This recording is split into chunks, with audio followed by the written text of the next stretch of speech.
17h, merci de nous rejoindre sur Al24 News. Madame, monsieur, bonsoir à la une de l'actualité. Reprise des frappes américano-sionistes sur différentes régions de l'Iran, bilan 6 victimes dont un nourrisson.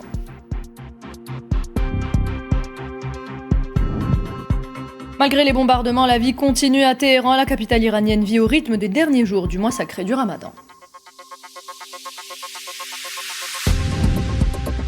L'Iran riposte et cible les intérêts des États-Unis dans la région. Un pétrolier américain prend feu au large des côtes émiraties à la suite d'une attaque à la roquette au moment où l'ambassade américaine à Bagdad était en feu ce samedi.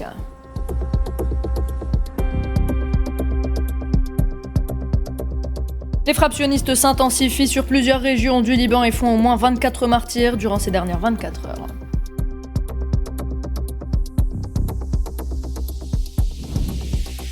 Et puis Raza, toujours prise pour cible par l'occupant sioniste, nous reviendrons sur ce génocide qui à ce jour a fait 72 234 martyrs et 171 852 blessés.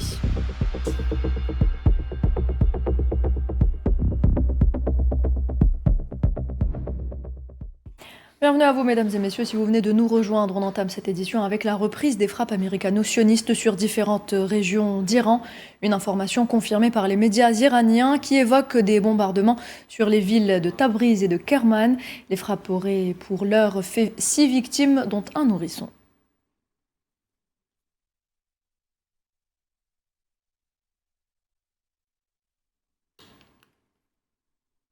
Une vidéo diffusée par le Croissant Rouge iranien montre des secouristes retirant des corps des décombres à la suite d'une attaque de missiles à Téhéran. Il s'agit de 5 membres d'une même famille. 4 d'entre eux ont été tués et le père a été retrouvé vivant. Ces images dramatiques interviennent pourrait donc encore se répéter après que le président américain Donald Trump a déclaré vendredi que les États-Unis continueraient à frapper l'Iran très durement au cours de la semaine à venir. Après 2 semaines de guerre, 2000 personnes ont été tuées principalement en Iran, mais aussi au Liban et dans les pays du Golfe.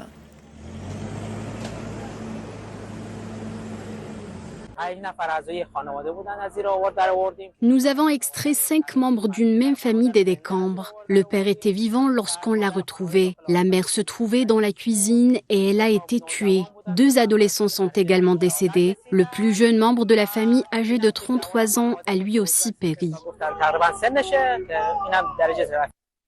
Plus de 15 explosions ont été entendues ce samedi sur l'île iranienne de Karg, un important centre d'exportation de pétrole qui gère la majeure partie des expéditions de pétrole brut du pays. Selon des sources locales, les défenses de l'armée iranienne, une base militaire et un hangar d'hélicoptères ont été ciblés par ces frappes, mais aucune installation pétrolière n'a été endommagée. Selon l'agence de presse iranienne Fars et d'autres sources, l'île de Karg se situe dans le golfe Persique à environ 25 km des côtes iraniennes et représente environ 90% des exportations de pétrole brut du pays.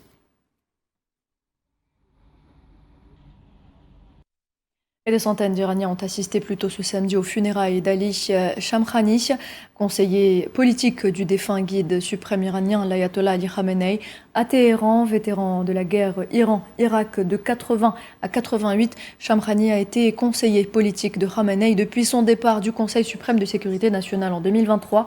Il a dirigé ce conseil pendant une décennie, notamment lors de l'accord nucléaire iranien de 2015 avec les puissances mondiales et du retrait des États-Unis à cet accord en 2018.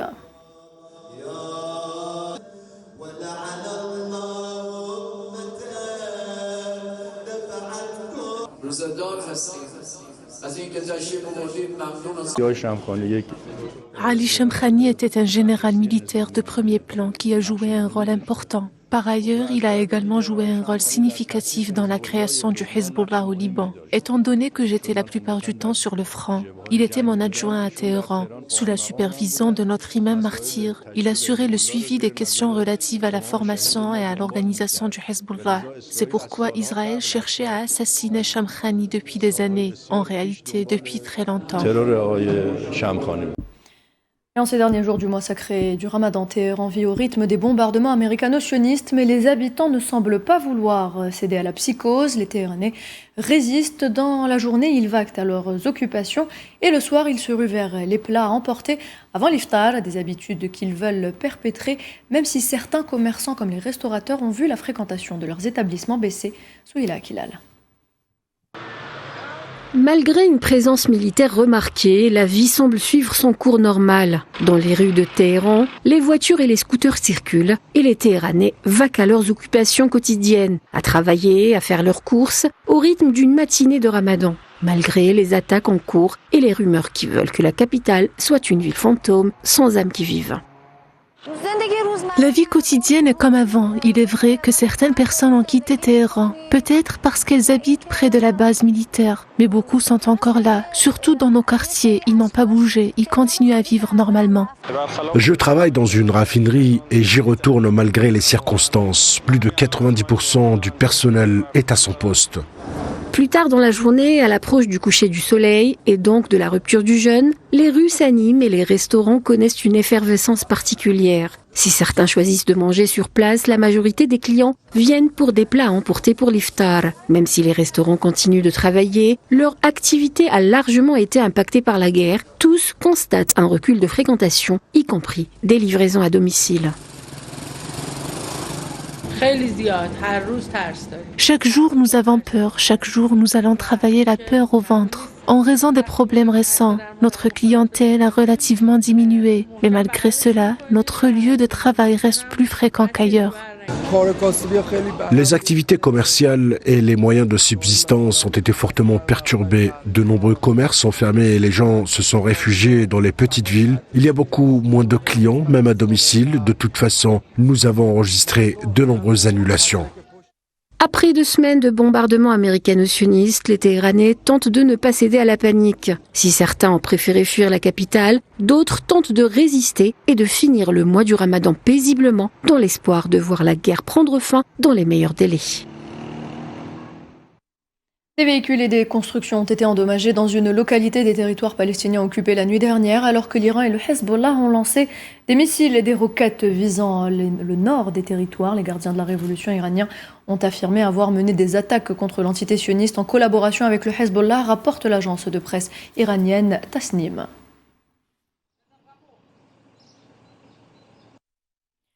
Et certaines opérations de chargement de pétrole ont été suspendues dans l'émirat de Fujairah, aux Émirats arabes unis, un important centre de soudage et terminal d'exportation de pétrole brut après une attaque de drone et un incendie survenu ce samedi également. Cette suspension intervient quelques heures après l'attaque lancée par les États-Unis sur le terminal d'exportation de pétrole de l'île iranienne de Karg et la riposte des gardiens de la révolution qui ont par ailleurs déclaré que les intérêts américains aux Émirats arabes unis, notamment les ports, les quais et les sites militaires, étaient des cibles légitimes.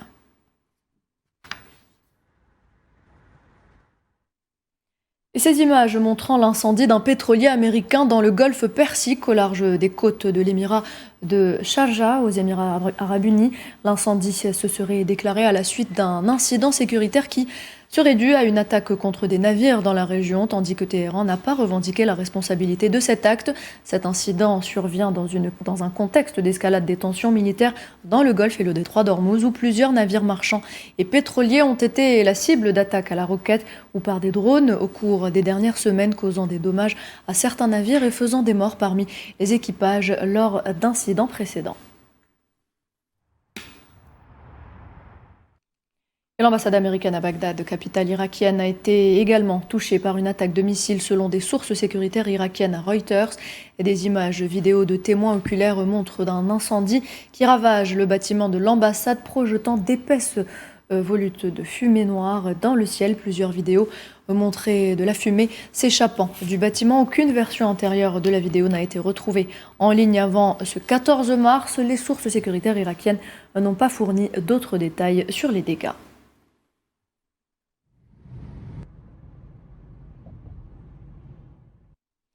L'Iran est vaincu et souhaite conclure un accord, affirme le président américain Donald Trump, qui ajoute par ailleurs ne pas vouloir accepter d'accord. Sur son réseau Truth Social, Trump a écrit, je cite, les médias diffusant des fausses informations détestent rendre compte des excellents résultats obtenus par l'armée américaine face à l'Iran qui est totalement vaincu et souhaite conclure un accord, mais pas un accord que j'accepterai. Le président américain a précisé que l'Iran prévoyait de prendre le contrôle du Moyen-Orient, mais que ses plans sont morts, comme l'Iran lui-même. Fin de citation.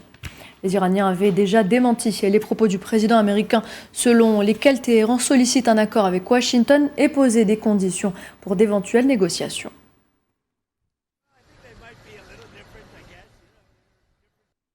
Et David Sachs, conseiller de la Maison-Blanche pour l'intelligence artificielle et les crypto-monnaies, estime que les États-Unis auraient intérêt à mettre fin à leur guerre contre l'Iran. Selon lui, le moment est venu de conclure cette campagne militaire. Les attaques américaines ont déjà considérablement affaibli les capacités militaires de l'Iran. Il estime donc que Washington doit chercher un moyen de désamorcer le conflit et plaide pour une solution diplomatique afin d'éviter une nouvelle escalade. D'après David Sachs, cela pourrait se faire par le biais d'un cessez-le-feu ou d'un accord négocié avec l'Iran.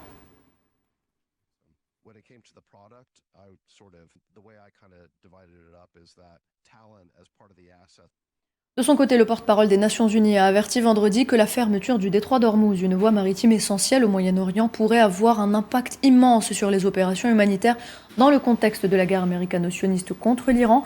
Selon Stéphane Dujarric, les conséquences se font rapidement sentir. Les denrées alimentaires, les médicaments, les engrais et autres fournitures deviennent plus difficiles à transporter et plus coûteux à acheminer. Tom Fletcher today issued an urgent call for our Undersecretary General for Humanitarian Affairs.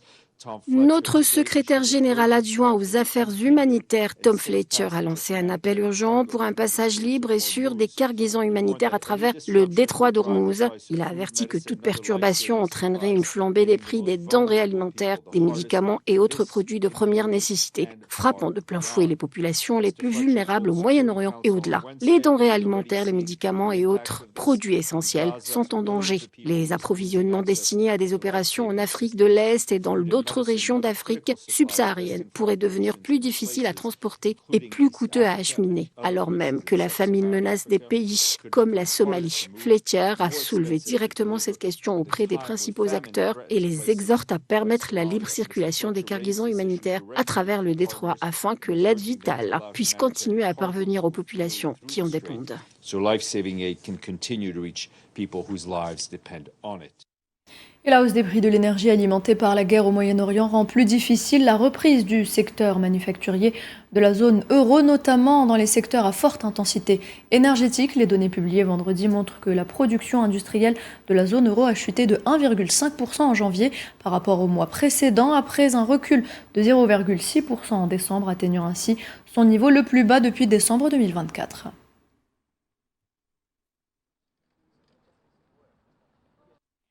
Et puis sur un autre front, les frappes sionistes se sont intensifiées au Liban, touchant plusieurs régions du pays et faisant au moins 24 martyrs. Ce samedi matin, l'artillerie des forces sionistes a bombardé de manière intensive les localités d'Arnoun et de Yohmor al-Sharif à l'aide d'obus lourds, tandis qu'un raid aérien a ciblé une maison dans la localité de Taïbé, alors que la localité de Khiyam subissait des tirs d'artillerie continus.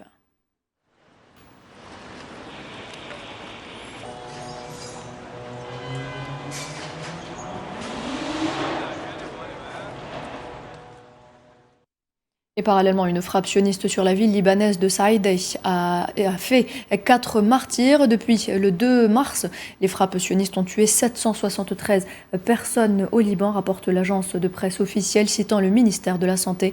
L'Organisation mondiale de la santé a quant à elle indiqué qu'au moins 98 des victimes sont des enfants.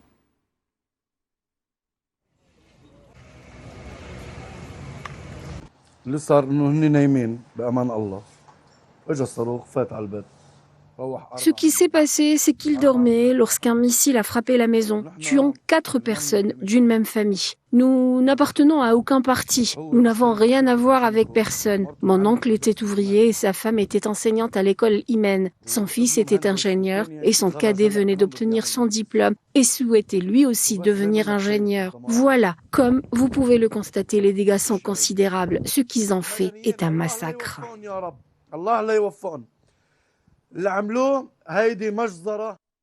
Le secrétaire général des Nations Unies, Antonio Guterres, a appelé vendredi toutes les parties à mettre fin à la guerre au Moyen-Orient lors d'une visite au Liban. Depuis Beyrouth, Guterres a également annoncé la création d'un appel de fonds d'urgence de 308 millions de dollars pour aider le Liban à faire face aux conséquences d'une guerre qui a forcé plus d'un septième de sa population à quitter son foyer. 800 000 Libanais ont été déplacés par les forces sionistes.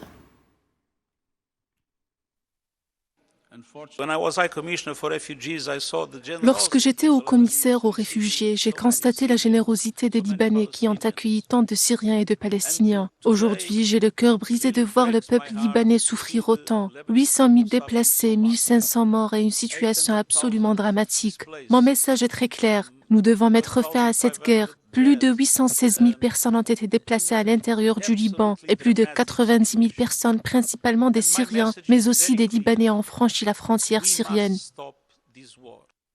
La situation humanitaire se dégrade dans un contexte d'escalade des violences sionistes et de déplacement massif de la population. Face à l'augmentation rapide des besoins, le Programme alimentaire mondial appelle à une mobilisation urgente de la communauté internationale pour renforcer l'aide aux personnes les plus vulnérables. Maria Chouyer pour les détails.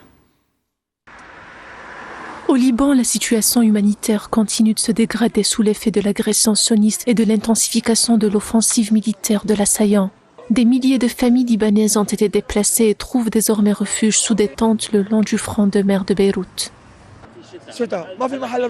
C'est l'hiver et nous n'avons nulle part où aller. Nous n'avons aucun endroit où loger. Maintenant, la pluie tombe sur nous. Tout le monde prétend aider, mais ils mentent. Ils apportent un peu de nourriture, puis s'en vont. À part ça, il n'y a rien. Pas de médicaments, rien. Aucune force qui puisse nous emmener dans un endroit sûr. Nous ne sommes absolument pas en sécurité ici.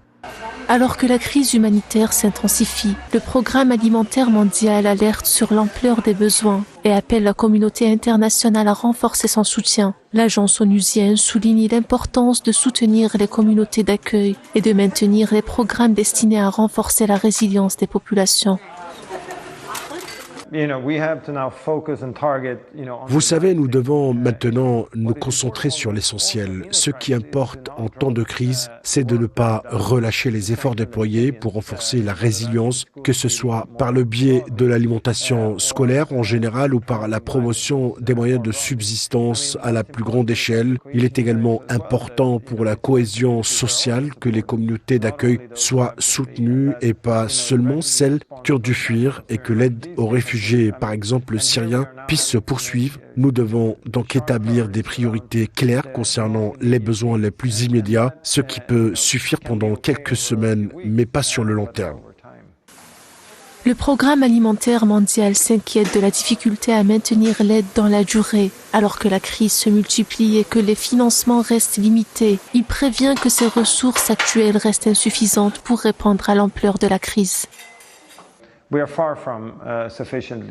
Nos ressources sont loin d'être suffisantes et je pense qu'il sera tout aussi important de pouvoir maintenir ces ressources dans le temps. Actuellement, il s'agit de pouvoir augmenter notre production, mais ma deuxième préoccupation est de savoir comment assurer la pérennité de ces ressources. De plus, avec la hausse des prix de l'énergie, de nombreux pays qui sont nos principaux donateurs rencontrent des difficultés budgétaires. C'est donc une situation que nous suivons de près, car face à l'augmentation des besoins, nous ne pouvons pas nous permettre de nouvelles coupes. Nous sommes vraiment à bout de souffle.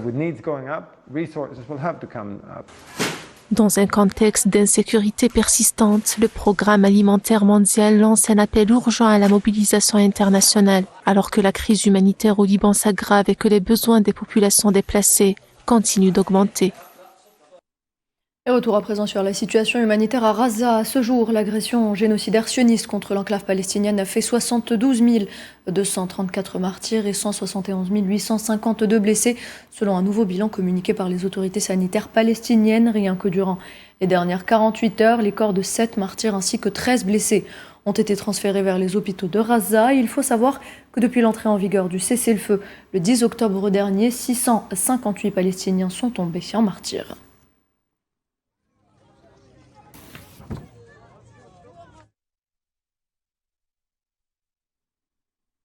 Et en plus de la barbarie sioniste qu'ils subissent depuis près de 3 ans, les Razaouis doivent également faire face au changement climatique qui touche la région. Une tempête de sable a balayé l'enclave ce samedi et les autorités ont exhorté la population à prendre des mesures pour se protéger. Les secouristes ont demandé aux Palestiniens de rester à l'abri, en particulier ceux souffrant de maladies respiratoires. Il a également été conseillé aux gens de bien fixer leur tente pour éviter qu'elle ne soit emportée par le vent, bien que les tempêtes de poussière se produisent régulièrement à Raza. Il n'y en a pas eu d'aussi violente depuis plus de 5 ans.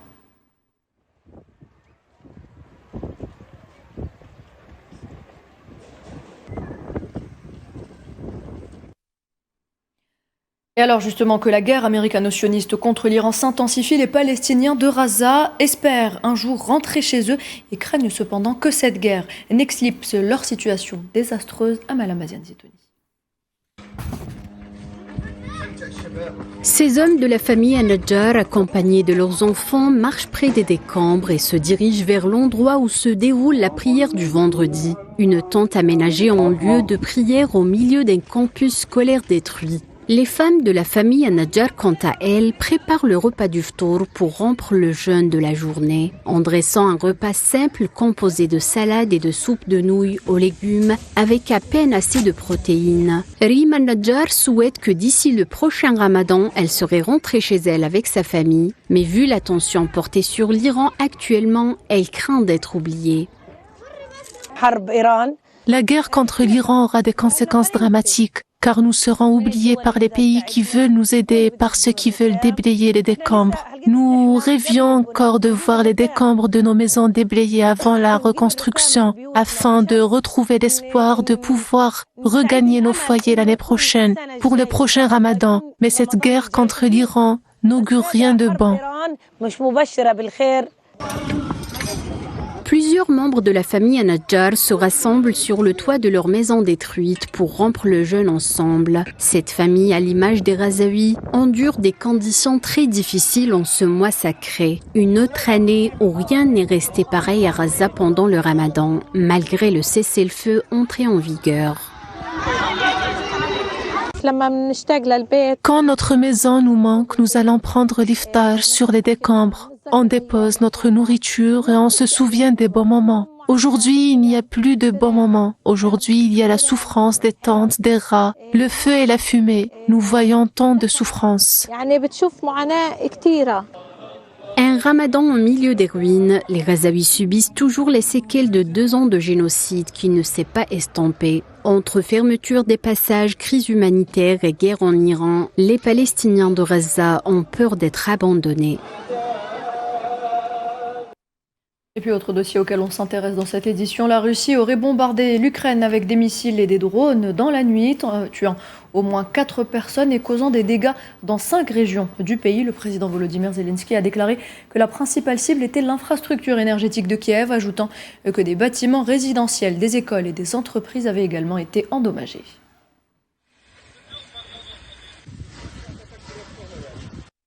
Le chancelier allemand et le Premier ministre norvégien ont déclaré vendredi qu'il fallait exercer davantage de pression sur la Russie pour mettre fin à la guerre en Ukraine et que les sanctions imposées au secteur énergétique russe ne devaient pas être allégées. Merz a déclaré que l'Allemagne n'avait pas pris les mesures nécessaires. La décision américaine de lever les sanctions pétrolières contre la Russie que vendredi matin, après que Washington avait accordé une dérogation pour acheter du pétrole russe sous sanctions et des produits pétroliers bloqués en mer. And 6 out of 7 6 des 7 membres du G7 étaient clairement d'avis qu'il ne fallait pas lever les sanctions contre la Russie. Nous avons donc été quelque peu surpris d'apprendre ce matin que le gouvernement américain avait pris une décision différente. Nous devons accentuer la pression sur la Russie pour mettre fin à cette terrible guerre au plus vite.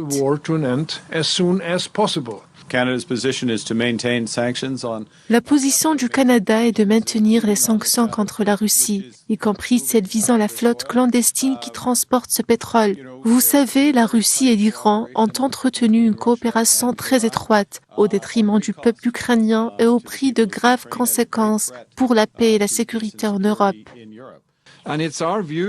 Nous sommes d'avis, et je parle ici au nom de la Norvège. Je pense que nous partageons cet avis qu'il faut exercer une pression accrue sur la Russie pour qu'elle mette fin à cette guerre inacceptable. De mon point de vue, aucune pression ne doit être exercée sur la Russie concernant l'énergie. Cette pression doit être constante et ressentie par la Russie afin qu'elle accepte de s'asseoir à la table de négociation, d'accepter le cessez-le-feu et d'instaurer une paix juste et durable. Et enfin, sachez qu'un pétrolier battant pavillon grec, le Maranomer, a été heurté par un objet non identifié ce samedi alors qu'il attendait l'ordre d'entrer dans le terminal du Caspian Pipeline Consortium. Le navire qui naviguait en dehors des eaux territoriales russes et devait recevoir une cargaison de pétrole brut kazakh a été touché vers 4h35 heure locale.